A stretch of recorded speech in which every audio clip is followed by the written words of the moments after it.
नमस्कार दोस्तों, मेरा नाम रोहित उपाध्याय है। जितने भी मुस्लिम शासक भारत में आए उनके बारे में कहा जाता है कि उन्होंने हिंदुओं की कई सारी मंदिरों को तोड़ा, पूजा स्थलों को ध्वस्त किया, खजाने को लूटा, मंदिरों के ऊपर मस्जिद बनवाई। वो सब के सब बुरे थे। ये बात हम सबको बार बार बताई जाती है, लेकिन मुस्लिम शासकों ने कई सारी मंदिरें बनवाई। औरंगजेब जैसे कट्टर इस्लामी शासक ने मंदिर निर्माण के लिए दान दिया, ज़मीन दी। ये बात नहीं बताई जाती है या यूं कहें कि छुपा ली जाती है। और एक बात कि मराठाओं को इतिहास में हिंदुत्व का रखवाला मानते हैं हम लोग, लेकिन बहुत कम लोगों को पता है कि 1791 में मराठाओं ने श्रृंगेरी शंकराचार्य मठ मंदिर को तोड़ा था, हिंदुओं का कत्ल किया था, जिसको दोबारा बनवाया था टीपू सुल्तान ने, एक मुस्लिम शासक ने। अब अगर ऐसा होता कि औरंगजेब को हिंदुओं से नफरत होती तो वो मंदिरें क्यों बनवाता, और अगर मराठा हिंदुत्व बचा रहे थे तो मंदिर क्यों तोड़ते, हिंदुओं का कत्ल क्यों करते। और सबसे पहले मुस्लिम आक्रांता महमूद गजनवी ने 1025 ईस्वी में सोमनाथ मंदिर पर हमला क्यों किया था? क्योंकि वो हिंदुओं से नफरत करता था? नहीं, मंदिर पर हमला खजाना लूटने के लिए किया गया था। तो भारत में जितनी भी मंदिरें तोड़ी गईं उनके पीछे यही दो इरादे थे। पहला, खजाना लूटना, दूसरा, अपने पावर का एहसास कराना। तो मंदिरों के तोड़ने की धार्मिक नहीं, हमेशा राजनीतिक वजहें थीं। मंदिर क्यों तोड़े जाते थे इसके बारे में भी बहुत ज़्यादा लिखा और पढ़ा जा चुका है। जैसे कहा जाता है कि अपने यहाँ अलग अलग रियासतों के अलग अलग कुल देवता होते थे जिनकी राजा पूजा किया करते थे, और युद्ध होने पर जो राजा जीतता था वो दूसरे राजा के कुल देवता का मंदिर तोड़ देता था, आम जनमानस में संदेश देने के लिए कि राजा बदल गया है।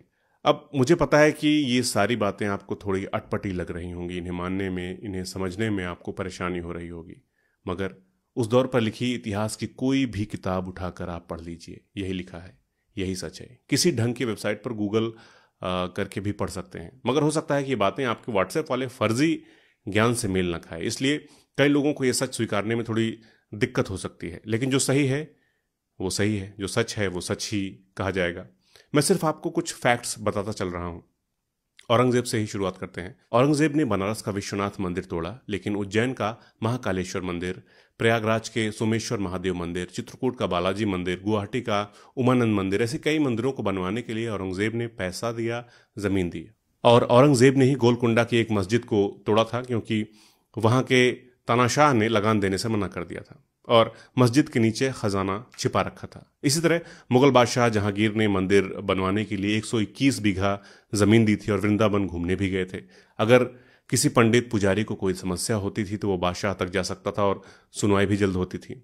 अकबर के बारे में हम जानते ही हैं कि उन्होंने मथुरा वृंदावन में कई मंदिरों का निर्माण कराया था। उनके फरमान का प्रमाण तक मौजूद है, लेकिन इतिहास से कुछ घटनाओं को निकालकर इस तरह से पेश किया जाता है जैसे कि सभी मुस्लिम शासक बुरे थे, हिंदुत्व विरोधी थे।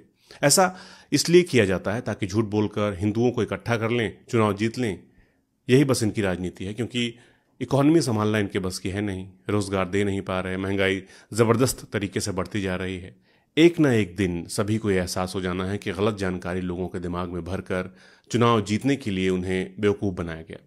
अयोध्या की हनुमानगढ़ी मंदिर भी जानते ही हैं आप लोग, वो किसने बनवाई है? गूगल कर लीजिए, जवाब मिलेगा आपको, नवाब शुजाउद्दौला ने। वही अवध के नवाब शुजाउद्दौला जो मुस्लिम थे, मगर उनके साथ मिलकर नागा सन्यासी राजेंद्र गिरी और उनके शिष्य अनूप गिरी और उमराव गिरी की बिना कपड़ों वाली सेना काशी के हिंदू राजा बलवंत सिंह के खिलाफ लड़ी थी। और आगे चलकर जब अवध के नवाब शुजाउद्दौला ने अफगानों के साथ गठजोड़ किया तो नागा मराठों के खिलाफ युद्ध के मैदान में उतरे। तो ये धर्म युद्ध जैसा कभी कुछ था ही नहीं। आचार्य जदुनाथ सरकार की लिखी हुई दशनामी संप्रदाय के इतिहास की किताब में इस बारे में विस्तार से लिखा गया है, चाहे तो पढ़ सकते हैं। तो हमारा इतिहास बहुत ज्यादा मिला जुला रहा है, जिसे अलग करने की कोशिश की जा रही है। और मेरी कोशिश ये है कि जितनी ज्यादा से ज्यादा लोगों तक सही जानकारी पहुंचे उतना अच्छा, और ये तभी होगा जब आप लोग सही जानकारी को शेयर करेंगे। तो मिलते हैं अगले वीडियो में एक नए टॉपिक के साथ। नमस्कार।